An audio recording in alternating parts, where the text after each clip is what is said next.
Hello Canadian gardeners, cold climate gardeners, and gardeners to the extremes. How are you guys doing today? If you're new around here, my name is Ashley and I'm a soil scientist with a plant science minor, and on this channel I like to take that science and put it towards all things gardening, but also plant care. So if you like the sounds of that, hit that subscribe button down below and join our awesome crew. On this channel I post Monday, Wednesdays, and Fridays at exactly 1 o'clock Central Time. I am here for you like clockwork 3 times a week. I can promise you that. In today's video, we're going to be talking all about clippings. So this is going to be a little bit different than my video on how to bring entire plants inside. This is going to be a video on the clippings side, and there's a reason for it because there is some value in doing clippings over entire plants. When you do clippings, there's a few things you will notice right away. You'll notice that you have a lot less bugs when you do the clipping mode, and then you will also notice that it's much more manageable to deal with and that you can bring in a larger number and a larger variety of plants themselves. In my bringing plants indoors video, you would have seen me going through a pretty rigorous process to ensure that no bugs came with it, and there's an actual reason for that.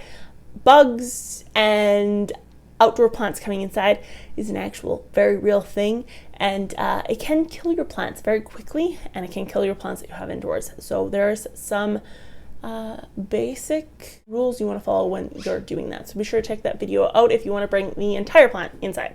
Plants that this would work for, but not limited to, are coleus, ivy, and tradescantia. Latin names, wandering dude. Yeah, there's a lot of different kinds of them. I have the purple heart one, but there's lots of different kinds. You can take clippings from almost anywhere.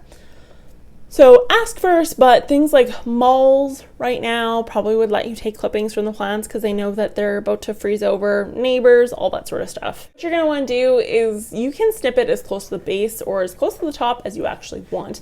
The one thing I will say is if you take it from the base and then you snip it in half and you use the top portion and then you use also the bottom portion, in my experience, the bottom portion without that top portion doesn't root as well.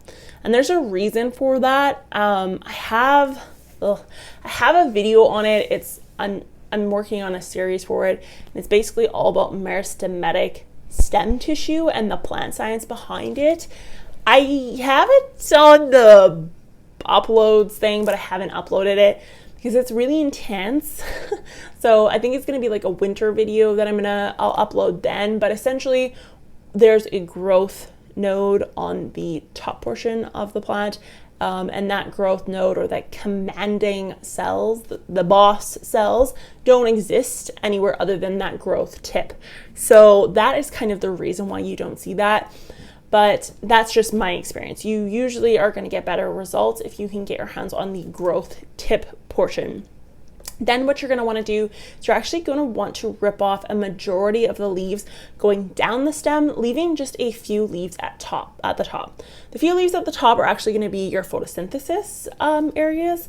And then everything down that on the nodes where you rip the leaves off are actually going to have meristematic tissue, which is indeterminate stem cell tissue, which can make a root, a stem, or a leaf, interestingly enough, depending on the growing medium or the environment that you put those nodes in. So if you put the nodes in soil, leca, water, you're going to end up with roots versus leaves. So that's kind of cool.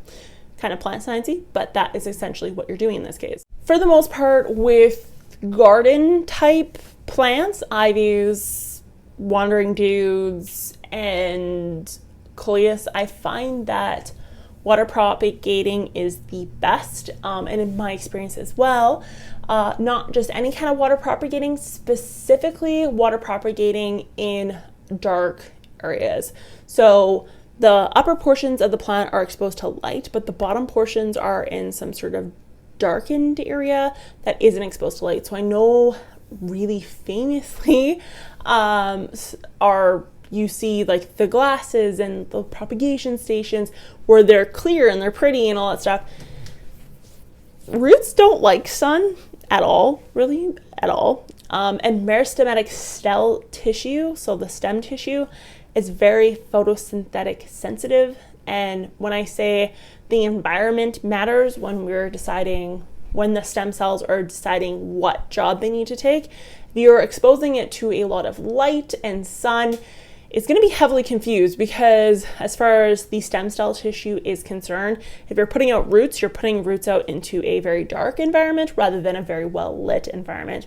So if you're noticing that roots are taking forever to develop, whether that be even a pothos or a monstera or some sort of indoor plant, I suggest using a darker container. So that could be like a stained glass, even like a beer bottle literally would work, or something as simple as putting tinfoil around the bowl or the water propagation station that you're using to kind of shield some of that light out. I personally think you'd be blown away by the results you will see compared to light versus no light. I should actually do an experiment on that, because it's notable. I also have found in a lot of cases that soil propagation does not work very well when it comes to any of those plants, despite using the root growth formula, so you can get the root hormone stuff.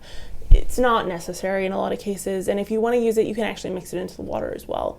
But that stuff in soil, I find it still doesn't seem to work very, very good for me. If you guys enjoyed this video, be sure to give it a thumbs up. It was super short, but I feel like it was pretty informative. Let me know in the comments below if you're doing cuttings on anything and what those cuttings may be. I will talk to you guys next time. Bye.